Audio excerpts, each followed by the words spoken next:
Le président de la MJC, Daniel Maxent, était très enthousiaste. Il avait rappelé lors de la récente assise Assemblée Générale que la priorité pour la MJC est de relancer sa fréquentation par les ados.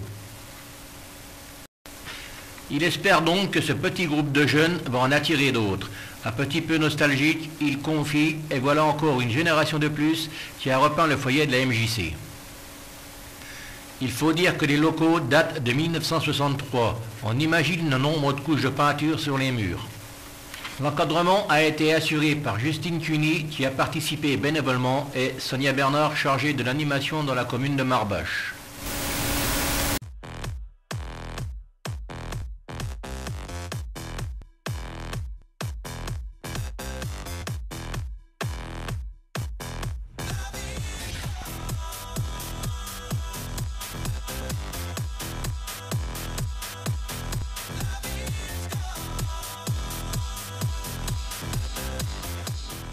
Les élus du village et les présidents d'associations étaient conviés vendredi à l'inauguration du foyer de la MJC.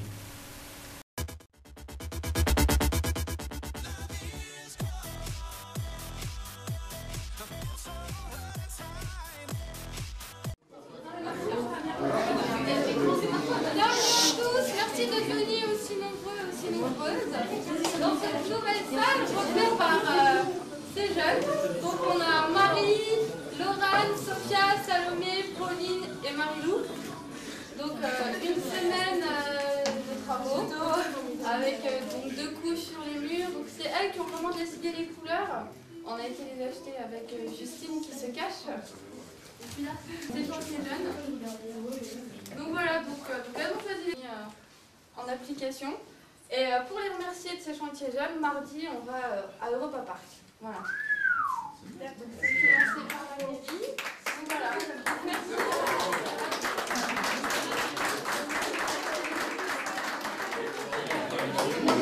Merci la MJC d'avoir été d'accord pour refaire la salle et puis pour ce pot. Donc vous pouvez vous servir. Voilà.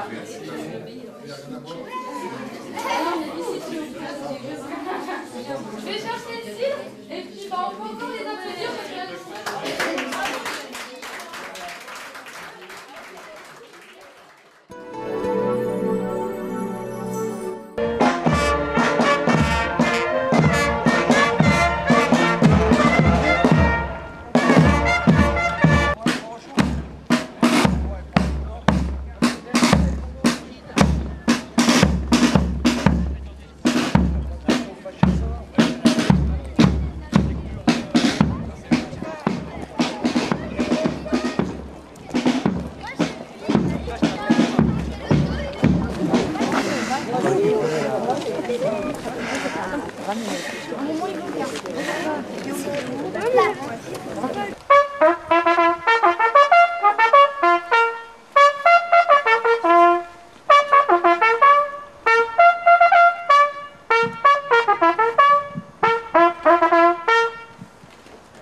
Bouclier René, mort pour la France.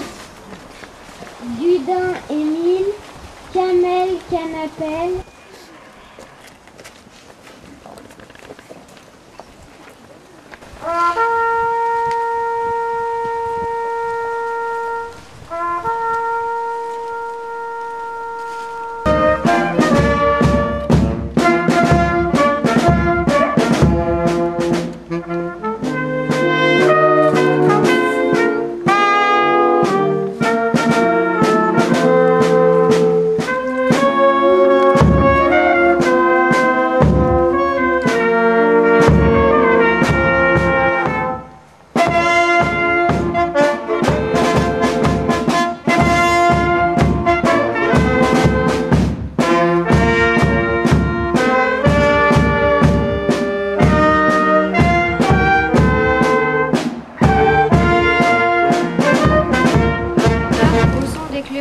Sur la ligne de front et des cloches, des églises dans toutes les villes et les villages de France, prenait fin le plus terrible conflit que l'humanité ait connu jusqu'alors et dont personne n'imaginait alors qu'il ouvrait un siècle marqué par le retour de la barbarie et de l'inhumanité au cœur même de la civilisation européenne et dont la puissance destructrice employée et le nombre de morts, de blessés, d'invalides et de gueules cassées qu'elles provoquèrent ont marqué à jamais. Aucun village, aucune ville ne furent épargnés par la douleur et le deuil. 2 ans après la fin de cette tragédie, la nation a souhaité rendre hommage à tous ceux qui souffrirent, parfois au-delà de toute mesure, durant cette terrible épreuve.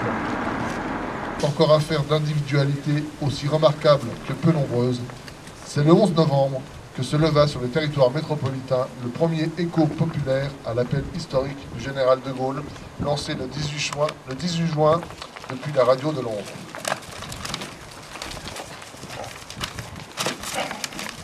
Ce 11 novembre 1940, des milliers de Français décidèrent de témoigner leur opposition à l'occupant et à la politique de collaboration que voulait mener le gouvernement du maréchal Pétain. Ils le firent en rendant hommage à leurs aînés de 14-18. À Paris, tout au long de la journée, 4 à 5 000 lycéens et étudiants bravèrent l'occupant pour aller déposer des centaines de bouquets et plusieurs gerbes sur la tombe de soldats inconnus. Mesdames, Messieurs, la municipalité, la commission des fêtes et cérémonies et moi-même avons le plaisir de vous recevoir à l'occasion de la remise des prix dédiés aux maisons fleuries. Au cours du mois de juillet, le jury du concours a parcouru les rues de notre commune à la recherche des maisons les plus fleuries. Le fleurissement fait partie du plan d'aménagement et d'amélioration du cadre de vie de notre village. Il est également l'un des facteurs du paysage communal. Il concourt à l'identité de la commune au même titre que l'habitat, les espaces publics, la voirie et l'équipement urbain. Et lorsqu'un particulier ou nos services techniques plantent des fleurs, fleurissent leur maison, ils expriment une passion, un talent, une envie, un métier, et dans tous les cas, et c'est peut-être là l'essentiel, ils adressent aussi un sourire aux habitants de toujours et un message d'accueil aux visiteurs d'un jour.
Toute la pluie tombe sur moi, et comme pour quelqu'un dont les souliers sont trop étroits, tout va de guingois, car toute la pluie tombe sur moi de tous les toits.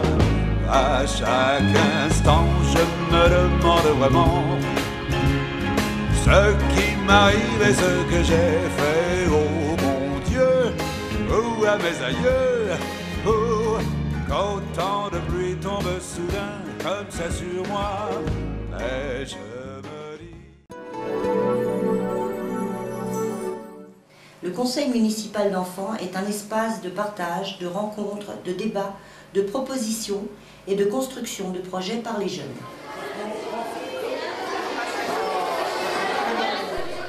Le jeudi 21 octobre 2010, tous les enfants des classes de CM1 et CM2 ont participé à l'élection de leur équipe municipale jeune. Ce conseil d'enfants a été mis en place au village en 2001.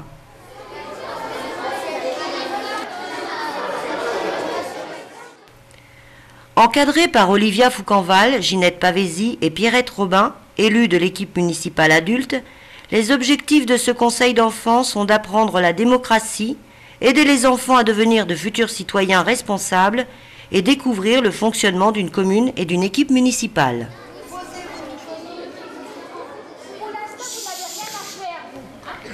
Les candidats avaient du 12 au 19 octobre pour mener à bien leur campagne au sein de l'école et exposer leurs projets. Ce sont 20 candidats qui se sont présentés et ont tenté de convaincre leurs camarades de classe. Pas maintenant, tu vas tracer.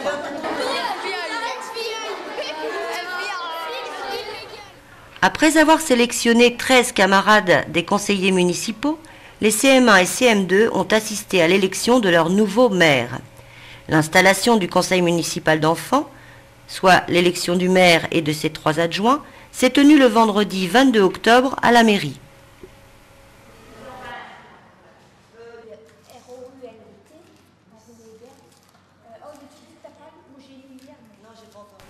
L'équipe municipale mise en place pour 2011 se compose ainsi. Guillaume Seine est désigné maire, Vincent Coutal, premier adjoint, Pierre Onzati, deuxième adjoint, Thomas Vernier, troisième adjoint. Ont été élus conseillers Justine Bertrand, Lucas Doyotte, Lola Grandjean, Lola Guérin, Arthur Lallemand, Hugo Mitoire, Quentin Mongin, Mathis Thiebaud, Caroline Creuser.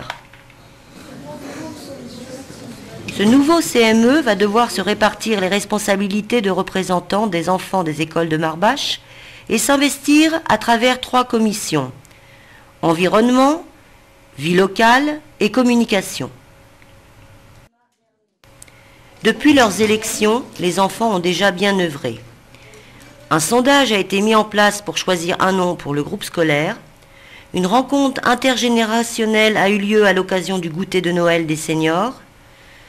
Un projet en commun avec le comité des fêtes sur le tri des déchets lors des manifestations au château.